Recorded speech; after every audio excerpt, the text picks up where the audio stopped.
and didn't even recognise him. There's a story of him being on a train and someone saying, you bear an extraordinary resemblance to Mr. Attlee. And he said, oh, thank you very much. Didn't even own up that it was him. I find that impossible to answer. I'm sorry. I'm not going to. I think Attlee was the better man because I'm more enthusiastic for his policies. But she was a stunningly good Prime Minister. And that was Julia Langdon. And you can hear that whole interview on my Prime Minister's podcast, wherever you get your podcasts from.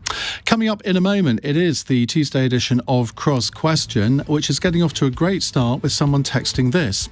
Are all of your Tory government mates in hiding? Couldn't you find even one MP from the Tory Nasty Party government for tonight's panel? They won't be able to hide from the judge. Well, we do have a Tory MP on tomorrow night, but it is parliamentary recess at the moment. But we are delighted to welcome onto the panel star historian Sir Anthony Seldon, Gracie Mae-Bradley, Director of Liberty, Gisela Stuart, former Labour MP, now a non-aligned peer, and Monty Panesar, the former England cricketer. Lots to talk to them about tonight. The number to call 0345 6060 973. And of course you can watch us on Global Player, on the LBC website at lbc.co.uk, and our YouTube and Facebook channels. On your radio, on Global Player, and Play LBC. Leading Britain's conversation. This is LBC. From Global's newsroom at 8 o'clock. A campaign group for bereaved families says a damning report from MPs into the government's handling of the coronavirus pandemic is a slap in the face. The review says it's astonishing how long it took ministers to implement a full lockdown. The report also concludes that thousands of lives could have been saved if the measures had been introduced earlier. Professor of Global Public Health at Edinburgh University, Debbie Sridhar, says ministers must be held responsible. It's clearly a political decision. Scientists can lay out options. We can lay out risks and benefits of different approaches. We can lay out what we think where the uncertainty is. But in the end, it's a political decision to decide what you're going to do. Former Health Secretary Matt Hancock has been appointed as a United Nations Special Envoy. He says he'll be working with the UN Economic Commission for Africa to help African economic recovery from the pandemic and promote sustainable development. The Brexit minister is demanding changes to the Northern Ireland Protocol trade arrangement, which he's described as the biggest source of mistrust between the UK and the EU. Tomorrow, Brussels will outline proposals it believes can reduce trading disruption. The medicines watchdog is recalling thousands of packets of a cold medicine which were incorrectly labelled. 3 batches of Tesco Max all-in-one chesty cough and cold lemon sachets were sold in packets which wrongly said children aged 12 could take it. The medicines shouldn't be given to under 16s. In the city, the FTSE 100 closed down 16 points at 71.30. The pound buys $1.35 and €1.17. LBC weather, rain in the north and northwest tonight, misty elsewhere. Tomorrow, dry with sunny spells for most places. A high of 18 degrees. From Global's newsroom for LBC, I'm Andy Ivey. This is LBC. From Global. Leading Britain's conversation. Cross Question. With Iain Dale.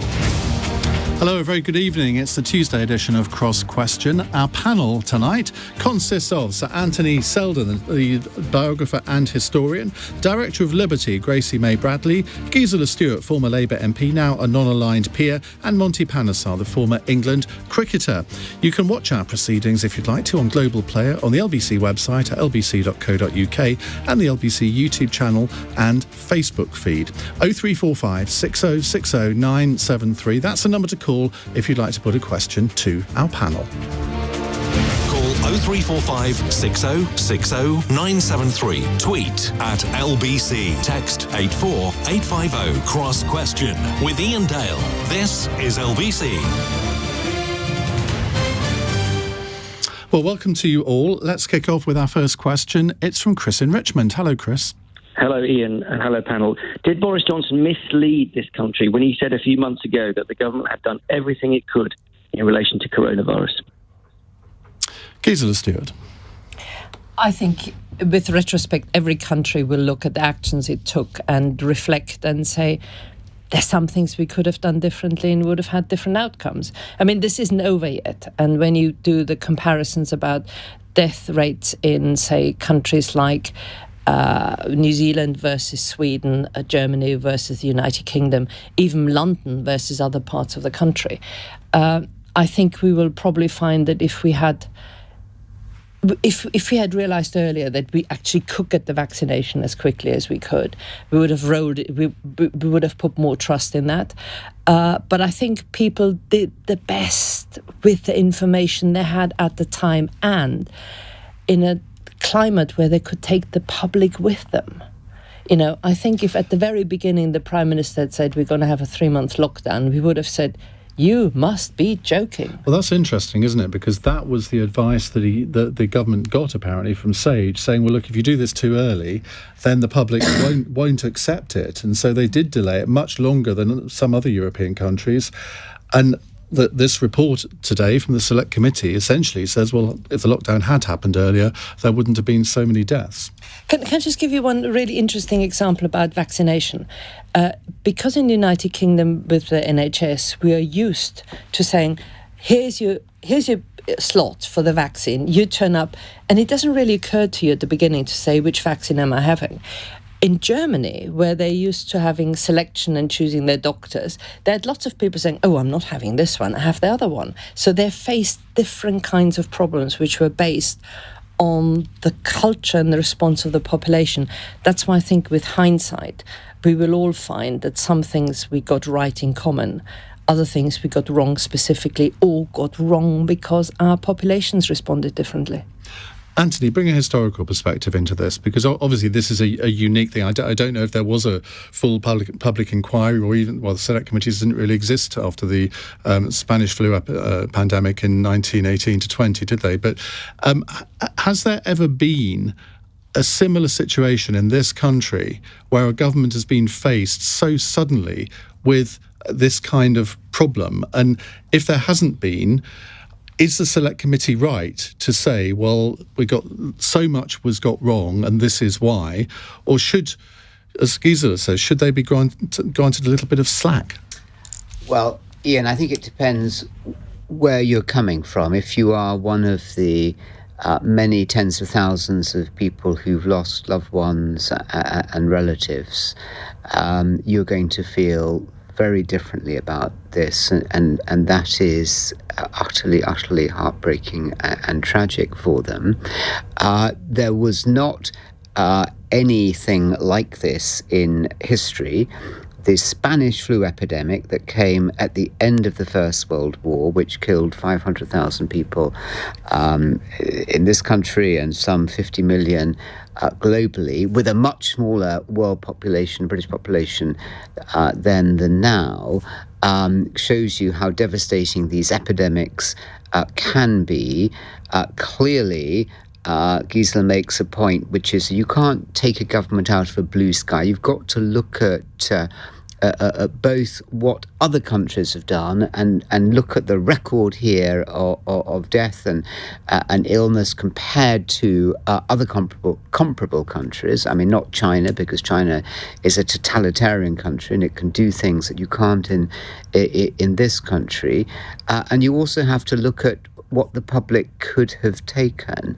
And so there's that trade-off between, Gracie will talk about this, obviously, I mean, the trade-off between liberty in a democracy and a totalitarian government that just whacks everything down. So I fear that making easy culprits and easy targets of the scientists or even the politicians, and just because they are politicians and ministers doesn't necessarily mean that they're bad or sinister or malign. I do think they were trying to do their best.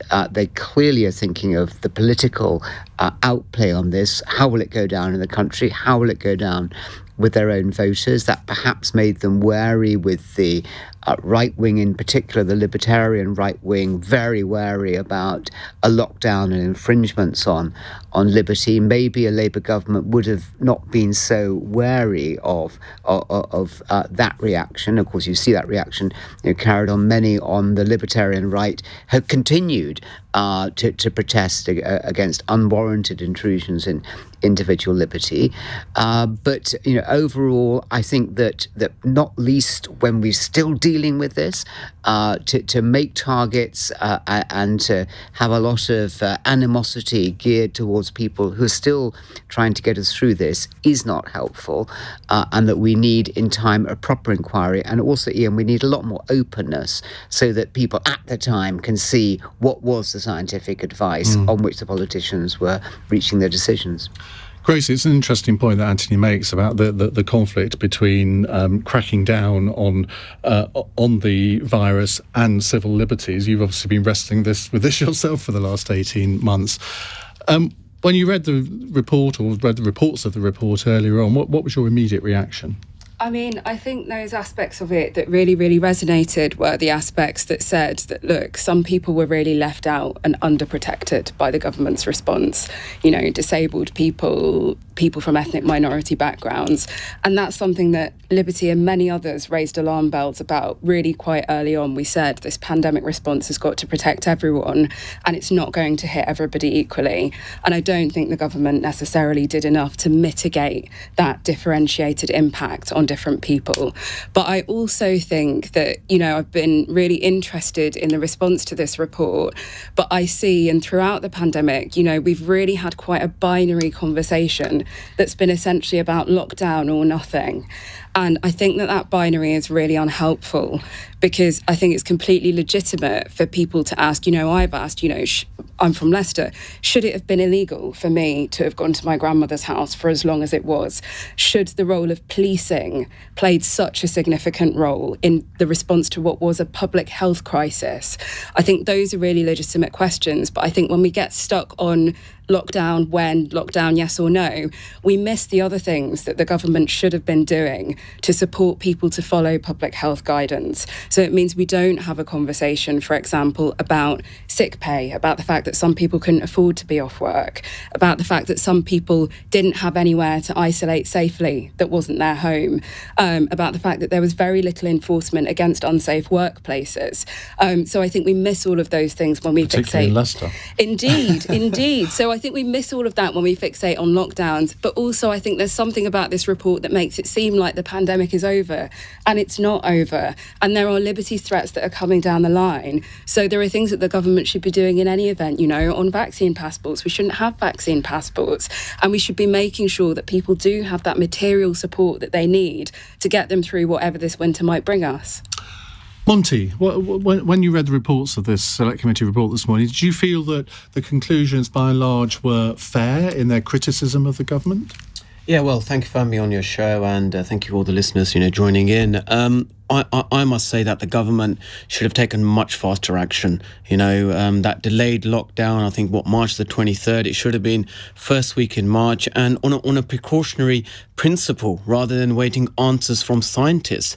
There was too much, emphasis on waiting on facts, and... You can't make these judgments just based on instinct, can you? You've got to have some reason to make, particularly for a decision of that magnitude, and they constantly said, well, we are following scientific advice.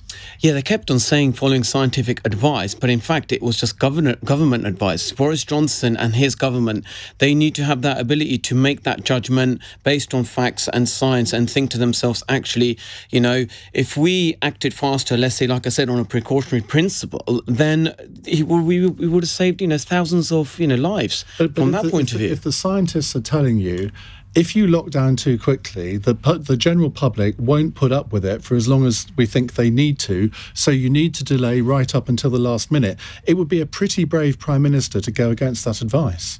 Well, I think Boris Johnson should have been brave, because warning signs were already there from the other European countries, from China, the likes of South Korea, and we had our first cases in January 2020, and I think they kind of controlled their borders. Why didn't we do anything like that? So when I go through this report, also what's missing as well, the poor health and inequalities before pandemic, and nothing like that was obviously mentioned. And what did we actually learn from the likes of South Korea and Taiwan? Why didn't we respond faster?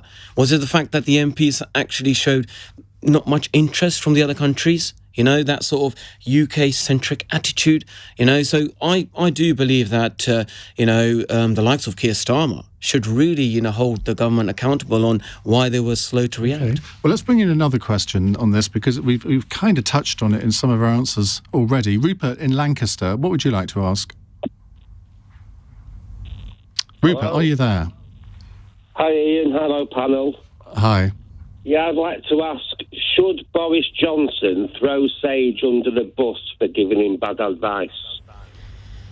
Well, Monty, let's start with you on that, because you've been touching on this. Yeah, I have. Look. I think why didn't Boris Johnson change his advisors? After the first lockdown, we had September 2020 when. Can you imagine the furore there would have been if he'd said, "I'm sacking Sage now"? Can you imagine what the reaction to that? Yeah, he could have changed the advisors, but he didn't do that. And then again, we go for the same, mistake of they couldn't predict, the problems that would have had with the school children and universities at that time. And you kind of like thinking this is the same pattern we're going through, where they sort of are being reactive rather than proactive, And is that are we just now as a public, as a nation, have we just begin to tolerate and we just think, well, we're happy with it? It's a reactive government. Gracie, it's a dilemma for any politician to say, well, actually, yes, you can blame the politicians because the buck stops with them, but actually, let's blame the advisors as well, because that's partly what the Select Committee report is doing, isn't it? They are blaming Sage for the fact that the lockdown didn't happen early enough. Yeah, I mean, you can see that they've kind of tried to spread responsibility there. And I don't know if that's potentially to try to make the government listen a bit more to the substance of what's being said. But ultimately, I think that's quite easy. The buck does stop with politicians. And I think, the government actually really hoarded power throughout the pandemic. When you consider that so many of the lockdown rules, for example, were essentially passed at the stroke of a minister's pen, Parliament didn't get a chance to scrutinise them until weeks afterwards. Often they were already out of date. I think if that's the way you conduct yourself throughout the pandemic, but sometimes in an emergency, you have to do that. You have to make a decision now, because if you don't, in 3 weeks' time, it could be too late. Yeah, that's potentially the case at the start. But actually, when you're almost a year into the pandemic, and that's still how you're doing it, when you've got emergency legislation like the Coronavirus Act still on the statute books, and MPs only have a chance to essentially vote yes or no to it, that's really hoarding power. That's a problem, because it's been going on a long time. Anthony, advisors advise, ministers decide. Famous phrase there.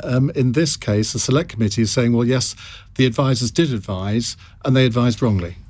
So I think that that Gracie is right. It is the ministers who do decide. I think it's not nice. It's not helpful. It's not good when this government attacks its advisors, its officials. It's really hard being an official, which they haven't done. The Select Committee is doing. Okay, but the history there is that they have. I also think that. One thing this has taught us is surely a reverence for science, and science is something that is about truth and falsehood, such as vaccines. Well, Ian, yes, I think it is. Yeah, but we've learned that the scientists disagreed sometimes. That this is not fact and fiction. Scientists are a bit like when you have artists. A fast emerging, as you talked about at the beginning, when you have a fast emerging situation, it can be hard to understand what the science is telling. But when we get the science properly understood, it does tell you pretty accurately what is right, what is wrong. But the politicians then have to decide what it is they're going to do, what they can afford to do, what the opportunity cost, as economists say, what the knock-on cost. And I think that I think that we should not be blaming the scientists. Gracie pointed out the power of this government.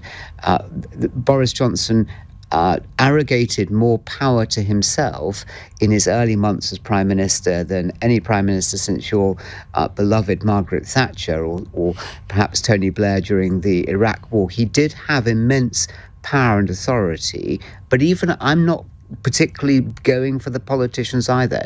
It was a very, very difficult, fast-developing, extraordinarily complex position. And I think the jury is still out. As Jeremy Hunt said, it's a game of two halves. I don't think that we've finished the game yet. Gisela, the question is, should Boris Johnson throw Sage under the bus? No, and I really want to challenge some assumptions here, which is, first of all, you have a global pandemic. Who do you want to be in charge? Somewhere, it has to stop, and someone has to make the difficult decisions. And I'd rather have that to be the elected Prime Minister than anyone else. First thing. Second thing is, I think we made a big mistake, but I understand why we did it in the language we use. We talked about the war on the pandemic, the enemy. This was a virus which kept mutating. So I take issue with you, Anthony, that whilst I think in the long run you're right, that science is about truth and falsehood. But I think if you're sitting in front of an as yet unknown evolving virus, there is no such thing as truth and falsehood. There is what you have in front of you. You can make predictions. You can make, and quite often the predictions were wrong. Spanish flu killed the young first. And with hindsight, years later, we decided it was because the young hadn't built up the resistance which the old had, and it probably was transmitted by American soldiers. And the only reason why we call it Spanish flu is because Spain was neutral, didn't have press censorship, and therefore Spain reported the incidents. We do not yet have that luxury. Yesterday, I had my flu jab. Today, I had my third vaccine jab. I am immensely grateful to an NHS that is doing that. But if you had told me 9 months ago that I would say this to you today, I would have said, oh, don't be ridiculous, I'm not going to have, what do you mean 3 jabs? Government had developed a vaccine, and I think the scientists are the real heroes here in terms of the way they've developed it.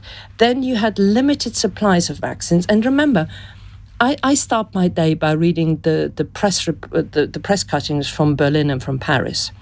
Just rewind early on this year. The European Union did not have enough vaccines. So what did it do? President Macron attacked, for political reasons, the viability of certain vaccines. And then 6 weeks later, complains that the people had vaccine resistance. I think you cannot accuse this government or the opposition, any of the political parties, of having, for political purposes, made statements which were untrue. People quite rightly challenged what was done. Sage, even itself, came back. Sage, for example, will tell you they're not quite sure what on earth is going on in London at the moment. Because for the predictions, London should have much higher infection rates. But has London built up some immunity? So I think we should show some respect to that. Democracy in emergencies is a trial and error system where errors will be made.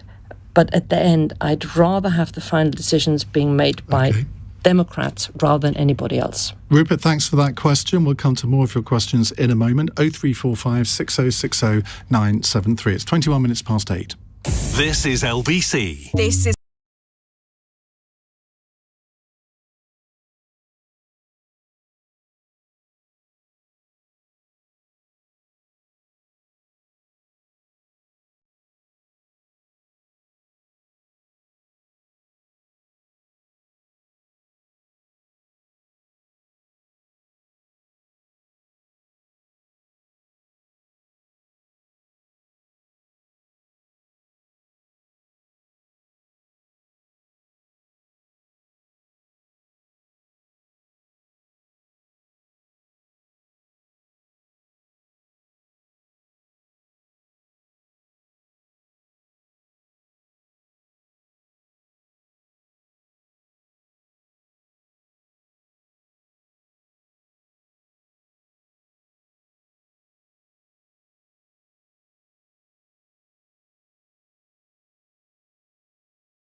leading Britain's conversation. Cross Question with Iain Dale. Tweet at LBC. Okay. It's 8:24 on LBC. Cross Question with Sir Anthony Seldon, Gracie Mae-Bradley from Liberty, Gisela Stuart, former Labour MP, and Monty Panesar, the former England cricketer. Right, this is from Keris in Buckingham, a text question. The injunction against Insulate Britain has been extended, but they've responded by setting court papers on fire. Shouldn't we just lock them up, Gracie? No, we shouldn't just lock them up. Least surprising answer of the evening. the least surprising answer ever. But no, we shouldn't just lock them up because ultimately it's not a great look to be departing from the rule of law just because some people are being deeply inconvenient. That's not a hill that I think we should die on. I think what we need to look at is the fact that this isn't just about Insulate Britain. Yes, there are big issues. It is actually. The injunction is against them. The injunction is about Insulate Britain, but actually the government response isn't just about Insulate Britain. So the government responding by saying they're going to amend the policing bill to introduce protest banning orders and more stop and search powers, they're saying that's about Insulate Britain, but actually that's about everyone. So I think it would be really good for people to just remember that, there might be particular protesters that usher in particular responses, but actually those responses are rarely confined to just that protest group. If we believe in the rule of law, and as a society we must, otherwise society collapses, surely if a group of people, however well-intentioned they may be, if they refuse to respect the law, if they set court papers on fire, you can't just let them continue with their protest, can you? That would be... there's got to be a limit somewhere. Yeah, I'm not entirely sure what the consequence of them setting the court papers on fire is, because ultimately... Well, it demonstrates a contempt for the law, doesn't it? It does demonstrate a contempt for the law, but so does the fact they've been running into the middle of motorways, for however long. So we already knew about that. I think... when it comes to things like emergency services, getting access and so on, we all agree that's really important. Nobody's going to disagree on that. But actually, when it comes to kind of freedom to protest, that is itself an important cornerstone of democracy. And it is a right that can be limited, absolutely, but it does have significant protections. Anthony? No, shouldn't be locked up. Don't want to make martyrs of people. Well, that's a nice short answer. Okay. Monty? Yeah, I agree with Anthony. I don't think it should be locked up, but I think the protests that they're doing, blocking motorways and parts of central London, and that needs to stop because I know what their purpose is, but they need to do it in a different means, and if they need to have that conversation with certain MPs or ministers or people that they can help and hear them, then I think that's a much more better way of doing it rather than blocking a motorway. What is that going to achieve apart from a massive blockade and just annoying people? Do you think that the art of good protesting is knowing when to stop? Because I think, Extinction Rebellion, when they started, I think a lot of people thought, actually, they've raised a good point, they've created a discussion, and they sort of then went off for a bit. Now they keep coming back. But this protest, I think, is now becoming rather counterproductive with the length of time and the amount of inconvenience that it's caused. Yeah, I agree with you entirely there, Iain. And, there needs to come to a point that, OK, you've made your point. Now, what's the next phase? What is the next step? What are you looking to achieve from doing these protests, which at the moment, we're not really clear. I'm not clear what's the next stage is, unless what they should do next. I try not to get into their minds if I can help it. Gisela? I think good protest is when you cause the inconvenience to those people who either have the power to make a difference or are the ones who are actually doing something you object to and you want to stop them from doing that. So I think it's this is a counterproductive demonstration in a sense, because actually the inconvenience it causes is to people who've got absolutely no power to change what they want to do. It's not a means by making those who have the power to change in any way take notice of it. So, and then, as you say, you then need to know when to stop, because where I think we make a mistake is that we think just because I don't get what I want gives me the automatic right to make someone else's life inconvenient. So you need public support that it isn't just you. And by the actions at the moment, I think they're turning more people against them than to bring them with them.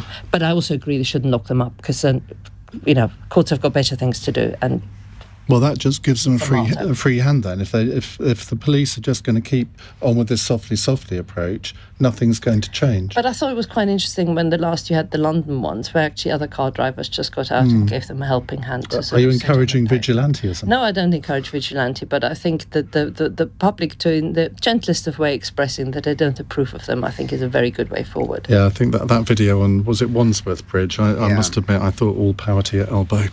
Luckily, I wasn't on air that day. Right, we'll take more of your calls in a moment. Keris, thank you very much for that text question. If you want to text in, you can do so on 84850. You can call 0345 6060 973.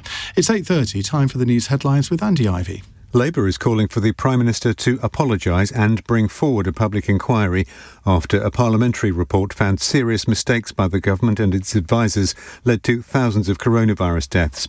The review says the UK was too slow to go into the first lockdown and there were failures in the test and trace system. Former Health Secretary Matt Hancock says he's honoured to have been appointed a United Nations Special Representative. In the unpaid role, he'll focus on helping African countries recover from COVID-19. The Brexit minister has warned the UK could suspend the Northern Ireland Protocol, designed to prevent a hard border on the island of Ireland, if the EU does not agree to make changes. The Irish Prime Minister says the demand by the UK to end the role of the European Court of Justice in policing the arrangement would be very hard to accept. LBC weather: rain in the north and northwest overnight, misty elsewhere. Tomorrow, a few light showers in central areas and some rain in the northwest and far north. It'll be dry elsewhere with sunny spells, the best of the sun in southeast England, a high of 18 degrees. LBC. Hi there.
Cross Question with Iain Dale on LBC. Call 0345 6060 973. Well, let me reintroduce my panel. So Anthony Seldon is with us, Gracie Mae-Bradley, who is Director of Liberty, Gisela Stuart, former Labour MP and now a non-aligned peer. Why are you non-aligned, Gisela? Actually, as of today, 12 o'clock, I am a crossbencher. Are you? Now, what's the difference? You see, I don't really understand this. What's the difference between being non-aligned and a crossbencher? I think you should be very worried once you do understand it, because it's kind of, how many angels pay. But it kind of means that the crossbenchers are a group and you can be on committees, whereas the non-aligned are the true free-floating elements. Okay. And Monty Panesar is here also, former England cricketer. Let's go to our next question. It's from Andrew in Halifax. Hello, Andrew. Good evening, Ian. Good evening to the panel. Well, I'd like to know who the panel thinks is to blame for the current standoff over the Northern Ireland Protocol. Gisela. I think the bookends of that argument is that on the one hand, for the EU, the integrity of the single market is almost like an article of faith. It is so existential, as they see it, to the progress of the deeper integration, and therefore their fear that any special concessions which are made to that would encourage others to make similar claims. And that's what really worries them. For the United Kingdom, the fear of the end of that bookend is that if you continue to give the European Court of Justice any say, then you have not properly left, and therefore you want an international arbitration. But we so agreed they were that, trying though, to contain fears. So we're trying to contain fears in this agreement. And I think the speech by David Frost today was sort of saying, look, folks, these are rules which we are creating, and what I genuinely think is going to be interesting is how the EU responds tomorrow, because we have to find a way to maintain the integrity of the Good Friday Agreement. But this protocol was agreed between the British government and the EU, 20 months ago? Implemented when we left the transition period. We signed up to it, didn't we? So why is it that we're now saying, well, essentially, maybe we don't want to rip the whole thing up, but we do want to rip quite a lot of it up? And why would David Frost make a speech the day before the European Union comes forward with its proposals? When you look at the withdrawal agreement and the whole Article 50, it actually works on the assumption that both sides work in good faith. And I think, and even when they signed up the Northern Ireland Agreement, there was still a hope that both sides would act in good faith. What happened, particularly when the EU so rather thoughtlessly invoked that sort of Article 16 for 3 hours, yeah. But they did it. They did it. So you undermine the position of good faith. And this is now about restoring trust on both sides. The good faith is still there. So, I would blame, in a sense, that loss of faith. And I do hope that now that there's a clarity about what both sides regard as their real red lines, that we find an agreement, OK, Anthony? A lot of the questions tonight, Ian, are about blame, and I'm much more interested in the future and what we can do to work together. Look, in any situation, there's going to be all sides have been responsible if things haven't gone right, responsible to some extent for the position that you're in. But what matters now is that there is trust rebuilt and that we have a way forward that all sides can live with, because we're playing potentially with fire here. That if things go wrong in Northern Ireland, as we've seen again and again in history, they go very wrong. And I just hope that tomorrow and after tomorrow, that wise, long-term thinking, compassionate, imaginative, big people will be making decisions in the interests of Ireland, but also in the interests of the values of the EU, which the EU, I think, is the most important organisation for the future. It came out of a divided Europe. It has helped hold Europe together. Britain's no longer part of it, fair enough, but the continuing role of the EU and its integrity and its beliefs and its core texts really matter. So there has to be a way forward. Big people always manage to find a solution, Ian. That's what interests me. Graham in Whitstable has texted in, if a minister negotiates a deal which is successfully accepted and then aggressively claims the deal is a bad one, what should happen to that minister and the deal? I think Graham is talking about Lord Frost there. Monty? Yeah, look, I think, it's about working together, Ireland, Northern Ireland, and England. And I think England are responsible that... You better say the UK. UK, sorry. Otherwise you'll get the Welsh and the Scots on your back. Well, exactly. So United Kingdom then. And, it's, again, because it's such a, disputed area, between Northern Ireland and Ireland, you don't want to cause more tension by United Kingdom imposing, other sort of, protocols with this new sort of, scrap the old deal and have a new deal in place, which actually is going to affect the people in Ireland and Northern Ireland, and that's what you don't need. When the unionist community, and I mean, I'm sure there are exceptions to this, but generally the unionist community is up in arms about the protocol and have lost confidence in it. And so from that point of view, the government can't just sit there and do nothing. And when an international treaty doesn't work, then the two sides presumably, Gracie, have to come together to sort it out. And it'll be interesting to see what is proposed tomorrow. Well, it will be interesting to see, but I have to say it feels like the way our government has gone about this and the way it has gone about some other things, it just feels like it's a bit difficult to trust us. It doesn't feel like it's a great partnership. I remember last year, I think it was the Internal Markets Bill, the government was talking about breaking international law in a specific and limited way. There's lots of different bits of legislation going through now that also kind of try to set aside our international agreements. The Borders Bill is one of them. And I think, as lots of people have spoken to this evening, the integrity of the Good Friday Agreement is really, really important. And this dispute isn't the only threat to it. You've got Dominic Raab saying that he's going to do X, Y and Z to the Human Rights Act, most likely weaken it. And that's also a cornerstone of the Good Friday Agreement. So I think, the thread that runs throughout this is it sort of just feels as if it's difficult to take the government at their word. And that's not a great place for an aspiring global Britain to be, I don't think. OK. James, Andrew, what would you like to say in response to your own question? Well, I think the vast bulk of the blame lies with two sources. One is what I call the Quisling Parliament between 2017 and 2019, and the EU, whose joint objective was to use the issue in Northern Ireland to draw the entire United Kingdom into their regulatory orbit. And the problems we've got now is a result of their failure to achieve that, not as a result of Brexit per se. OK, Andrew, thank you. Let's move on to James in Watford. Hello, James. Good evening. My question is, should we be worried that university academics are losing their jobs for saying the wrong thing? Kathleen Stock being a good example of what I'm talking about. This goes back to the trans issue, which we talked a bit about last night. Anthony, you have been in charge of a university and various other academic institutions. Have you ever felt that you needed to watch what you said?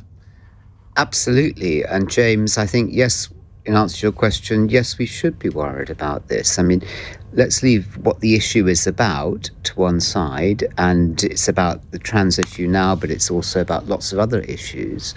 I mean, certainly, James, when I was a Vice-Chancellor, I was very conscious of a really hectoring, bullying force in social media that makes you very careful about what you say. And I think that many people in academic life, thinking about their promotions, worried about falling foul of social media, building up a bad reputation, editing what they're saying. And I think it's wrong that these people have whatever the rights or wrongs of their cause. It's not unlike the question we were looking at earlier about a good cause insulate who can just disagree with that, but it's the way you go about it. And to use anything that's bullying in an academic institution to threaten people, to create an atmosphere of fear where people can no longer express themselves is utterly antithetical, goes to the very heart of what a university and any academic institution is about. As you go into the BBC, there's a statue of George Orwell and talking about the supreme importance of free speech. So, yeah, I think we're right to be afraid. Do you think some university vice-chancellors could have had a bit more backbone in guaranteeing free speech? It's very easy, Iain, to say that, but when you are there and when you contemplate the venom that you get in reaction, you're not very well protected. It can feel, like a bear garden out there. I mean, look, I can't speak for them. I can't speak for them. I can speak for myself. And I was at a liberal university, the University of Buckingham. I would be conscious of often afraid of eliciting a negative reaction. Monty, what do you think about this? And I guess, there have been various sporting stars over the years that have fallen foul of what you might term sort of free speech rules. Yeah, look, I think you've got to be very careful now. The things you say, the things you can't say. I think even in journalism, just finishing, my degree, there's a code of ethics. You're doing a degree in journalism? I didn't know that. Are you mad?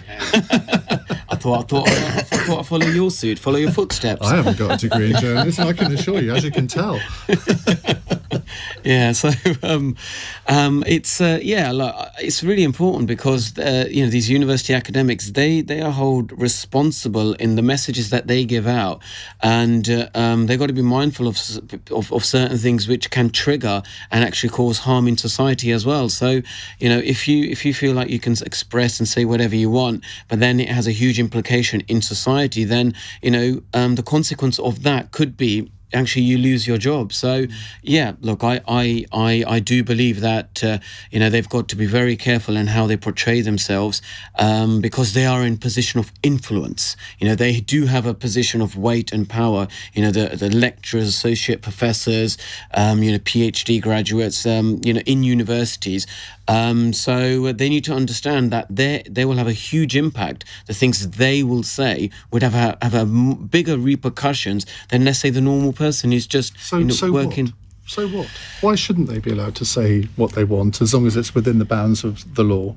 Well, then, people who have, like, let's say, normal jobs who are not part of university, they'll think, oh, I'm allowed to say that as well. So then in society, that starts becoming the norm, and you don't want that to happen. So let's say if we have certain, delicate topics. But I had a lecturer at university in the early to mid-1980s who would quite happily advocate that the Soviet Union should invade other countries. Now, I obviously found that unacceptable, but I would defend his right to say it.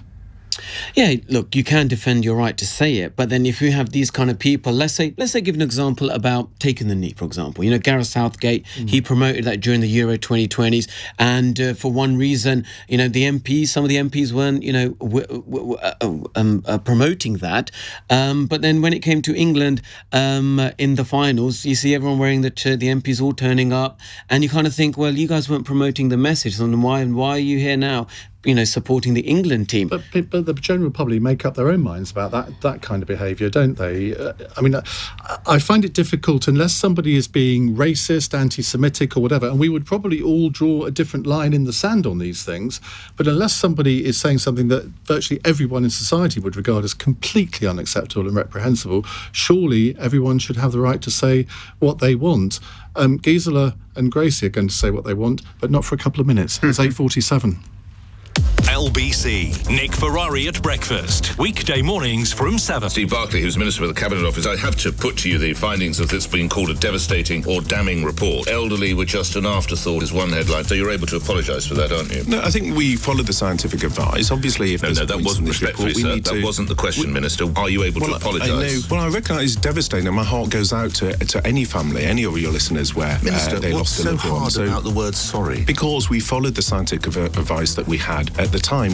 Nick Ferrari at breakfast. Back tomorrow morning from 7. Listen on your radio and on Global Player. LBC.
Cross Question with Iain Dale on LBC.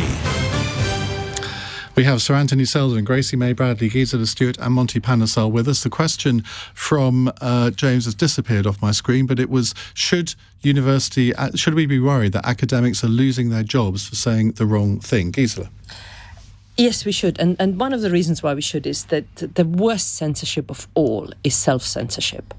It's the one which seeps into a spirit of exploring things. I mean, if you just think back, when Darwin published his theory of evolution, he was really offensive to a whole lot of people. If he had not published scientific discovery, we would not have made a lot of progress. So it's not just a kind of limited area, but I think we're going through a strange period at the moment where political discourse and disagreement and saying this is what I think and you can say, well, actually I disagree with you, has become so polarized that they say you're wrong and I'm right, and because you're wrong I'm more, So what issues would you say are completely non-negotiable, completely unacceptable? Okay, I just the last 5 years, the thing which I've experienced is I've never experienced before in politics, where post-referendum we went through a period where if you voted for Brexit you were bad, and if you voted for Remain you were good, and that was a stated thing, and that became really quite unpleasant, and that's when you have that rise of populism because people don't engage anymore. But you're quite right. Absolute falsehoods are unacceptable. There's, we've got legislation which defines racism, which defines, a whole thing incites hatred. So there is a line. But if you have in an academic context that you cannot even, for example, set a historic scene of what happened, then I do think we should be worried. Okay. We should be very worried. Gracie? I mean, I've spoken up for protest already this evening. Free expression is also a really important cornerstone of democracy. Free speech isn't an absolute right, and I think often when people talk about being faced with venom or being shouted down and so on, they're often also just talking about people who then spoke back and disagreed with them. So I think it's an interesting conversation. I mean, in the university context specifically, yes, academic freedom is really important. We also can't ignore that universities have a duty of care to their employees at large and also to the students who are on campus there. And academics have significant institutional power in that context. So I think that if students are, feeling uncomfortable, feeling unsafe, feeling like they're being completely disrespected, that doesn't mean necessarily that somebody should be silenced, but that is still a problem. So I think often we talk about free expression and we forget that, a lot of the time, in our human rights framework, free expression is about not being silenced by the state. It's about not having the police turn up at your door. It's about journalists being able to do their work freely. And that is the same on campus. But there are other things that come into play when we are at work or when we are, at school. In those other contexts, there is a duty of care. There are uneven institutional dynamics. And so, I'm always a bit sceptical about this narrative on witch hunts, because I think that one of the big shifts that we've been through over recent decades is that minoritized people have claimed their power and they speak back. We always have, but people do so more and more. And with social media, it's been more democratized. So, often when people are saying I'm being silenced, what they're saying is I don't have speech without consequence. Well, I don't think that's necessarily a bad thing. Right, let's go to a text question, and I want you to all emulate Anthony in this one and give very short answers, because then we can fit another one in. Tory MP James Gray has been dropped by St John's Ambulance after he said he couldn't tell between two government ministers of Asian descent, just weeks after he joked about putting a bomb in Annalisa Dodds' room at Labour Party conference. Is he fit to be an MP, Monty Panesar? Yes. You think he is fit to be an MP? Yes. And, well, I gave you a short answer. But do you want to justify your answer? Yeah. Look, I think sometimes we can have an overreaction to these kind of things, and I do think that's slightly being overreactive there, and people should. I think we sometimes, judge people too quickly and, just completely pigeonhole them. And, that I think by saying he's not fit, you've already pigeonholed this person. If he mistook you for Moeen Ali and said, oh, well, they look the same to me, you don't think there's anything wrong with that? Well, look, you got to. But obviously, you're the better cricketer. We know that. Oh, thank you, Ian. That ruins his chances of coming on, I suppose. Yeah, well, yeah. Okay, Gisela. Well, you'd be amused. 20 years ago, people used to confuse me and Jackie Smith, and I was regarded as a compliment. So many comments come to mind. But you see, the beauty of democracy is that in about 3 years' time or what have you, 70,000 voters in James Gray's constituency, because no doubt the opponents will make a meal of this and put it on their leaflets. They will decide whether he's fit to be the MP, and if they decide not to, he's out of a job. Okay, Gracie. I mean, I think, unfortunately, the bar's quite low at the minute. I mean, ideally, no, because MPs have enormous institutional power. So it's not just, did you say this thing? It's, well, how do those views express themselves when you're voting on certain laws and so on? So I think that's the problem there. But, I mean, we go from gaff to gaff to gaff. And really, I think we should be looking at kind of government complicity and institutional racism rather than getting het up about, comments that are really not great but also aren't killing people. Anthony.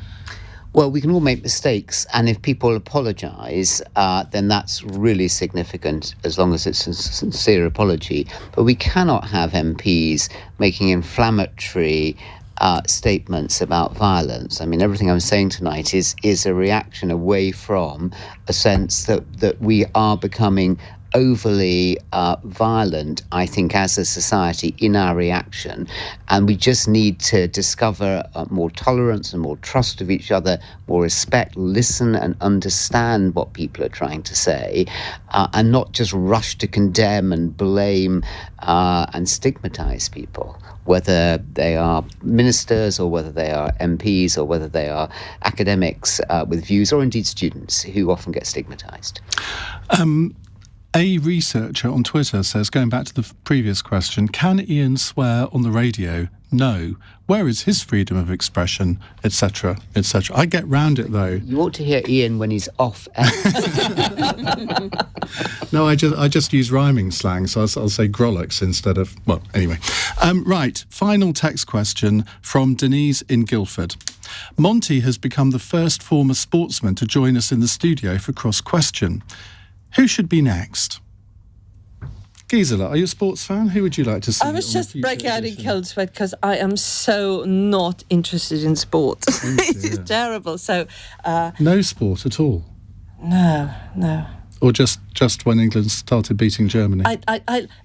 Look, I gave up football in 1966. I used to be a fencer and I'm a great swimmer, so I love doing it. But I'm not. So, do I have another cricketer? No, I'm sorry, I'm gone. We flummoxed her. Finally, a speechless politician. Yeah, Monty, who would you like to see follow your lead? Well, it has to be a cricketer, right? Or someone, in the England football team right now. They're playing Hungary. What about Harry Kane, the England captain? If you can arrange that, we'd happily have him on Cross Question. Gracie? I mean, I am uniquely unqualified to talk about sport because I have no interest in it. But I think basically when Marcus Rashford, really good question, Marcus Rashford is done playing football, if we could just put him in charge of everything, just give him this show, give him everything, that would be wonderful. Yep, he's very welcome. Marcus, you're probably playing for England at the moment, aren't you?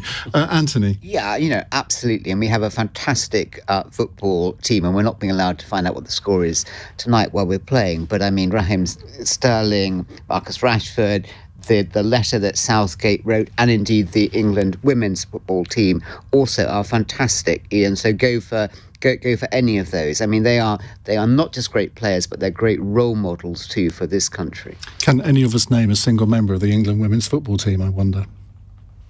And then there was silence. Thank you very much indeed for joining us, ladies and gentlemen. Or not allowed to say ladies and gentlemen anymore, am I? British Airways have banned it for their pilots. You're not British Airways. We discussed that last night. No, so Freedom I will of say it. speech. Thank you very much indeed to Anthony Seldon, Gracie Mae-Bradley, Gisela Stuart and Monty Panesar. If you missed any of tonight's programme, or indeed you want to catch up on previous Cross Questions, you can do so on the Cross Question podcast on Global Player or the LBC YouTube channel. Coming up in a moment, we're going to get your reaction reaction on the phones to today's Select Committee report on COVID. 0345 6060 973. What should the government do in reaction to it? Should they apologise? Should they bring forward the public inquiry? That's what Keir Starmer is saying that they should do. 0345 6060 973. It's 1 minute past 9. On your radio, on Global Player, and Play LBC. leading Britain's conversation. This is LBC. From Global's newsroom, families of those who died